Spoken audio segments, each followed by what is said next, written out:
ಸಿಕ್ಕವರ ಮೇಲೆ ಲಾಂಗು ಮಚ್ಚು ಬೀಸಿ ನಾವೇ ಪುಡಾಂಗ್ ಡಾನ್ಗಳು ಅಂತ ಮೆರೆದಿದ್ದ ಪುಡಾರಿಗಳು ಈಗ ಪೊಲೀಸರ ಅತಿಥಿಗಳಾಗಿದ್ದಾರೆ. ಅಷ್ಟಕ್ಕೂ ಆ ಕಿರಾತಕರು ಮಾಡಿದ ಘನಂದಾರಿ ಕೆಲಸ ಆದ್ರೂ ಏನು ಅಂತೀರಾ? ನೀವೇ ನೋಡಿ.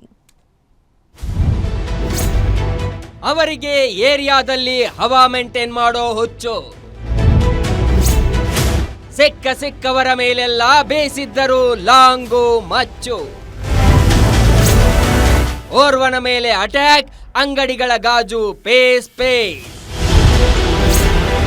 ನಾನೇ ಕಿಂಗು ಅಂತ ಮೆರೆದಿದ್ದ ಪುಡಾಂಗ್ಸ್ ಕಾಕಿಗೆ ಲಾಕ್.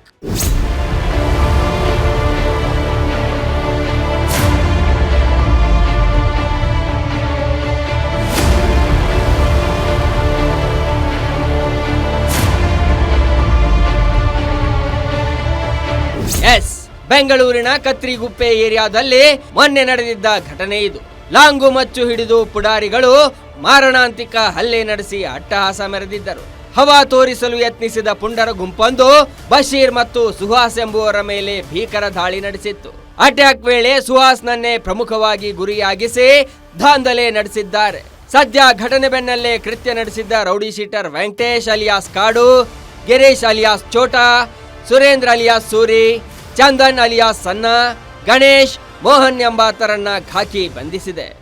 ಇದೇ ತಿಂಗಳು 28ನೇ ತಾರೀಕು ಚನ್ನಮನ್ಕೆರೆ ಅಚ್ಚುಕಟ್ಟು ಪೊಲೀಸ್ ಠಾಣೆಯಲ್ಲಿ ಒಂದು ಗುಂಪು ಜನ ಆರೋಪಿತರು ವ್ಯಕ್ತಿ ಮೇಲೆ ಮಾರಕಾಸ್ತ್ರಗಳಿಂದ ಹಲ್ಲೆ ಮಾಡಿರ್ತಾನೆ.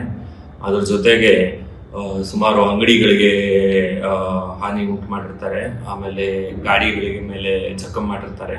ಇದಕ್ಕೆ ಸಂಬಂಧಪಟ್ಟ ಹಾಗೆ 3 ಪ್ರತ್ಯೇಕ ಪ್ರಕರಣಗಳು ನಮ್ಮ ಚನ್ನಮನ್ಕೆರೆ ಅಚ್ಚುಕಟ್ಟು ಪೊಲೀಸ್ ಠಾಣೆಯಲ್ಲಿ ದಾಖಲಾಗಿವೆ. ತನಿಖೆ ಮುಂದುವರೆಸಿ ಈ ಎಲ್ಲ ಆರೋಪಿತರ ಪೈಕಿ 6 ಜನ ಪ್ರಮುಖ ಆರೋಪಿತರು ವಶಕ್ಕೆ ಪಡೆಯಲಾಗಿದೆ ಹಾಗೂ ವಿಚಾರಣೆ ಮುಂದುವರಿಸಲಾಗಿದೆ. ಹೌದು, ಈ ರೀತಿ ಆಗೋಕೆ ಹಿಂದಿನ ವೈಷಮ್ಯವೇ ಕಾರಣ ಅನ್ನೋದು ತನಿಖೆ ವೇಳೆ ಗೊತ್ತಾಗಿದೆ. ಕಳೆದ ವರ್ಷ ಗಣೇಶ ಹಬ್ಬದ ವೇಳೆ ಸುಹಾಸ್ ಗ್ಯಾಂಗ್ ಮತ್ತು ಚಂದ್ರು ಗ್ಯಾಂಗ್ ನಡುವೆ ದೊಡ್ಡ ಗಲಾಟೆ ನಡೆದಿತ್ತು. ಇದೇ ದ್ವೇಷದ ಹಿನ್ನೆಲೆಯಲ್ಲಿ ಇತ್ತೀಚೆಗೆ ಸುಹಾಸ್ ಚಂದು ಕಡೆಯವನಿಗೆ ದಾರಿಯಲ್ಲಿ ಹಲ್ಲೆ ನಡೆಸಿದ್ದ. ಈ ಕೃತ್ಯಕ್ಕೆ ಪ್ರತೀಕಾರ ತೀರಿಸಿಕೊಳ್ಳಲು ಚಂದು ಗ್ಯಾಂಗ್ ಸುಹಾಸ್ ಮೇಲೆ ದಾಳಿ ನಡೆಸಲು ಪ್ಲಾನ್ ಮಾಡಿದ್ರು. ಮೊನ್ನೆ ರಾತ್ರಿ ಗಾಂಜಾ ಮತ್ತಿನಲ್ಲಿದ್ದ ವೆಂಕಟೇಶ್ ಮತ್ತು ಆತನ ಸಹಚರರು ಕತ್ರಿಗುಪ್ಪೆ ಏರಿಯಾದಲ್ಲಿ ಅಮಾಯಕರಿಗೆ ಬೆದರಿಕೆ ಹಾಕಿದ್ದಾರೆ. ನಂತರ ಕಾರಿನಲ್ಲಿ ಬರುತ್ತಿದ್ದ ಬಶೀರ್ ಮತ್ತು ಸುಹಾಸ್ನ ಟಾರ್ಗೆಟ್ ಮಾಡಿದ್ದಾರೆ. ಸುಹಾಸ್ ಹಾಗೂ ಬಶೀರ್ ಮೇಲೆ ಲಾಂಗು ಮಚ್ಚುಗಳಿಂದ ಮಾರಣಾಂತಿಕವಾಗಿ ಹಲ್ಲೆ ನಡೆಸಿದ್ದಾರೆ. ಈ ದಾಳಿಯಲ್ಲಿ ಸುಹಾಸ್ ಗಂಭೀರವಾಗಿ ಗಾಯಗೊಂಡಿದ್ದು ಬಶೀರ್ಗೂ ಗಾಯವಾಗಿದೆ. ಘಟನೆಯ ನಂತರ ಕೆಲವರು ರೌಡಿ ಶೀಟರ್ಗಳ ಸಹಚರರು ಅನ್ನೋದು ಗೊತ್ತಾಗಿದೆ.